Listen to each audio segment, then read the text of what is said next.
Do you find yourself searching, yearning for more, but you don't know what that more is? I'm Catherine Duncan, near-death survivor, mystic, and intuitive. Welcome to Everyday Awakening. On this podcast, I explore what it means to be alive. I help you awaken into your soul and live fully now. Through inspiring conversations, we'll dive into mindfulness, spirituality, and the transformative power of presence and living aligned with this universal energy. Together, we'll examine life's biggest questions, and I'll share practical wisdom to help you open your heart and awaken to the preciousness of being alive. Isn't it remarkable how life brings us full circle? You may have had this experience, a quiet nudging towards something. You brush it off, you ignore it, and it keeps returning. Childhood themes have a way of circling back. Our soul whispers and nudgings come through. They don't let us go. I recently found a cassette tape from when I was 18 years old.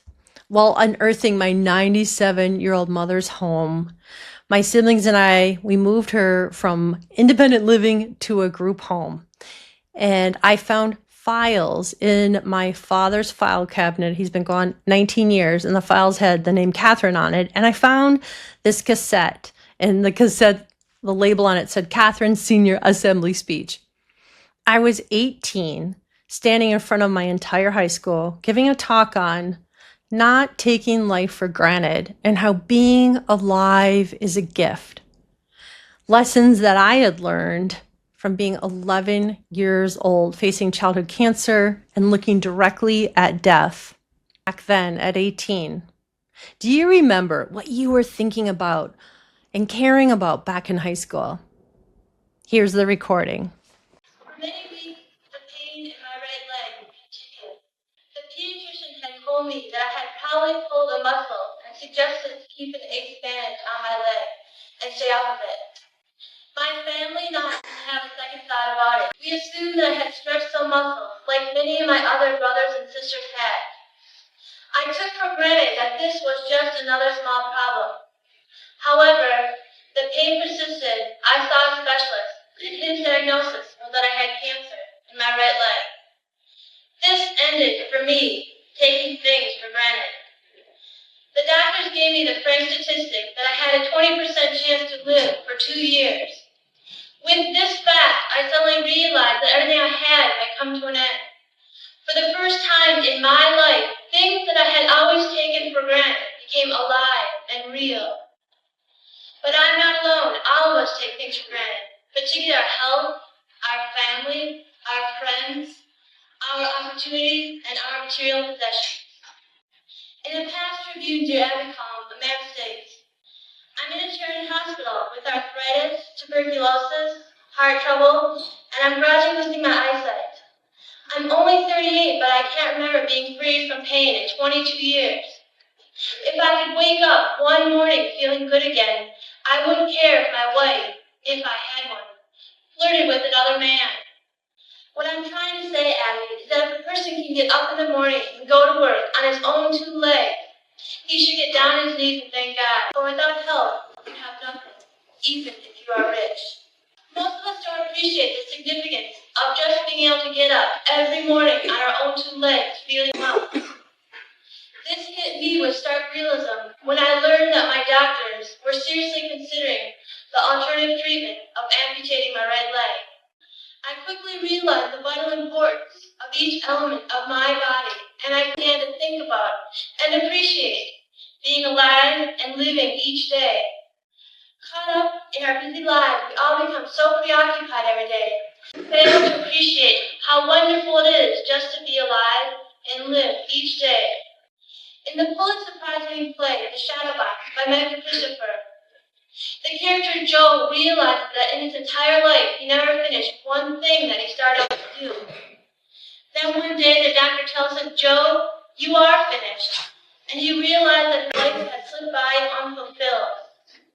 What I want to express today is that each of us needs to be aware of ourselves, each other, and the world around us, that that we must take each day and use it fully. Otherwise, we too end up feeling empty and betrayed. When we take for granted that we have each other, we abuse this relationship because we merely forget that one of us might not be here tomorrow. Taking friends and family for granted, misusing them rather than appreciating them, we fail to accept our responsibility towards them. All of us here in a private school getting excellent education, we often lack appreciation and forget the importance of such an education because in the midst of plenty, we become blinded by our materialism and continue to take things for granted. Most of us go through our lives blindly, making many assumptions about the future, when in reality we cannot predict the future.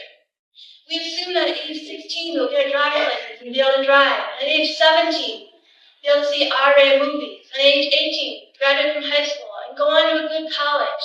We take life for granted when we fail to grasp the value and meaning of the things that we have, the people around us, and the world that we live in.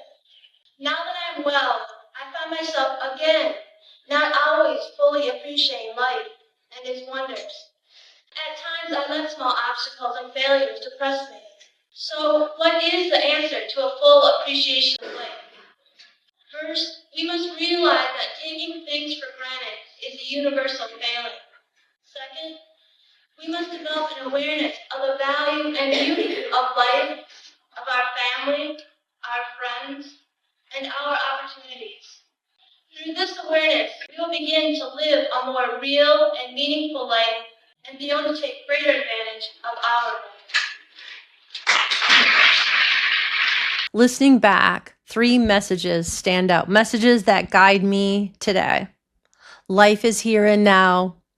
Can you accept this moment and not take it for granted? And being alive is a gift. It is so easy to live in our minds. It takes consciousness to return to this moment, to come into our bodies always in the present moment. And when we do, we feel this gift of being alive. Just waking up and getting up on your own 2 legs is a gift. The preciousness of family and friends and the love you feel for them is a gift.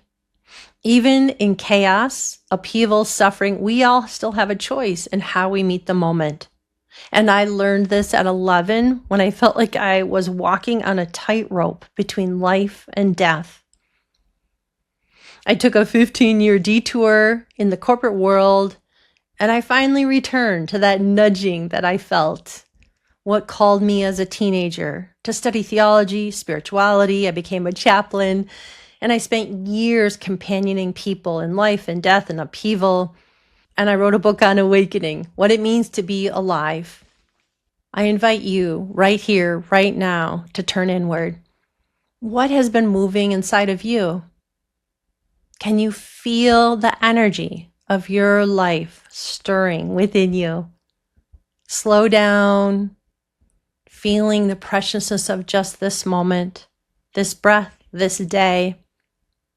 Right now, what is your soul saying to you?